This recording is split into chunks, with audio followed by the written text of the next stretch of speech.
के गुरु जी, लेकिन एक शिष्य सोने की नगरी का राजा है, पूरे विश्व का अधिपति भगवान है, और एक शिष्य एक फूटी सी झोपड़ी में रहता है। एक बार सांदीपनी विद्यालय में जब कृष्ण सुदामा पढ़ते थे तब भृगु ऋषि पधारे, सबसे क्रोधी ऋषि, और आकर के गुरु माँ से भिक्षा मांगी। माते भिक्षाम देहि, माता भिक्षा प्रदान करो। माँ ने मन में विचार किया कि अभी सामग्रियां तो इतनी नहीं कि मैं भिक्षा दे सकूं, मना कर दिया। बोले भगवान आप कल आ जाना, आज तो भिक्षा के लिए सामग्री नहीं है, शाम को जब आ जाएगी तो कल आपको प्रदान कर दूंगा। अब भृगु ऋषि तो क्रोधी, उनको तो जब मांगे तब चाहिए। नेत्र बंद करके उन्होंने ध्यान लगा करके देखा, क्या इतनी बड़े गुरुकुल की रसोई में कुछ भी नहीं है। तभी उन्होंने पाया कि वन जाने वाले बालकों के लिए पोटली में मैया ने चने रख रखे हैं कि जो बालक वन में जाएंगे, पुष्प तोड़ के लाएंगे, लकड़ी तोड़ के लाएंगे, वो चने खा लेंगे वन में जाएंगे तो। उनके लिए चने रखे थे। भृगु ऋषि बोले बालकों की ज्यादा चिंता है, एक ऋषि द्वार पर आया उसकी चिंता नहीं है। थोड़ी दूर जाकर के अपने कमंडल के जल से श्रापित कर दिया, जो भी उन चनों को खाएगा वो लक्ष्मीहीन हो जाएगा, उसके जीवन से लक्ष्मी चली जाएगी, वो निर्धन हो जाएगा।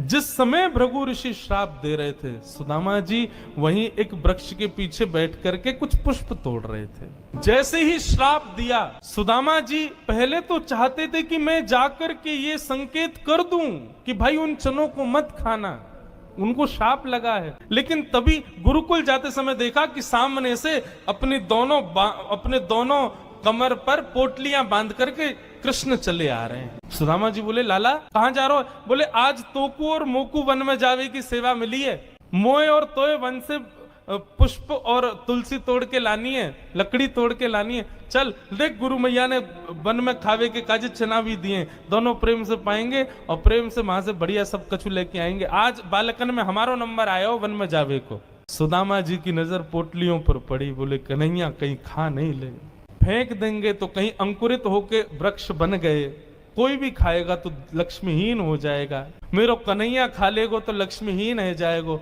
सुदामा जी जिद करने लगे। बोले सुन, तू बाकी के सामान रख अपने पास, ये पोटली मोह दे दे, मैं बांधू अपने कमर पे। ठाकुर जी बोले क्यों, मैंने बांध तो रखी। बोले तेरो भरोसा ना है, तो को भूख लगेगा तो मेरे बटके ने खा जाएगो, मोकू दे, जब भूख लगेगी तो दोनों बांट के खाएंगे।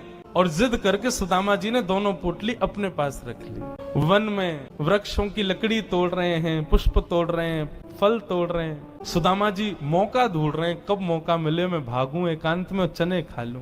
तभी जोर की बारिश होने लगी।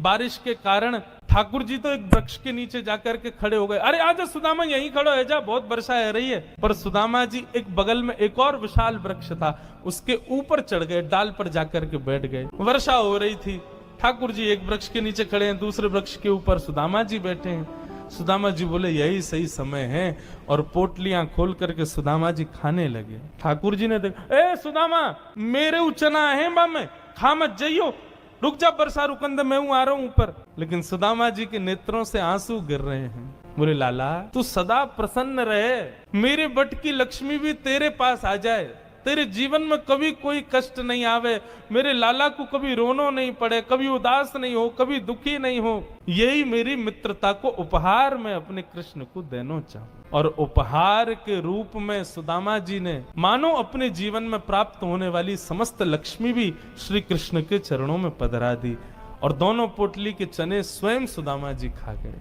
द्वारिकाधीश कृष्ण उस दिन तो सोच रहे थे कि सुदामा तूने एक बार भी विचार नहीं किया कि मेरे भी चने थे उसमें, पा गया। सुदामा जी क्षमा मांगने लगे। बोले माफ कर दे लाला, भूख ज्यादा लगी, हमारे खा गए हो, लेकिन वास्तविकता कौन जाने।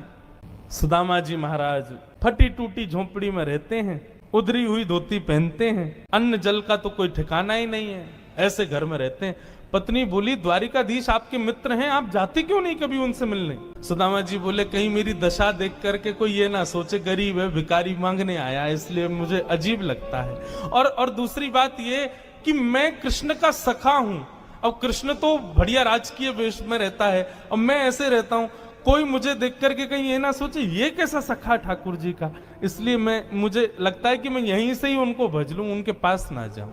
सुदामा जी की पत्नी ने सौगंध दे दी, तुम्हें मेरी सौगंध है, जाओ द्वारिकाधीश से मिलके आओ। पत्नी की सौगंध मान करके सुदामा जी आज विचार करने लगे, जाऊं? कृष्ण ये तो नहीं सोचेगा कि कहां से आ गया, कुछ मांगने आया है। कृष्ण तो नहीं सोचेगा, लेकिन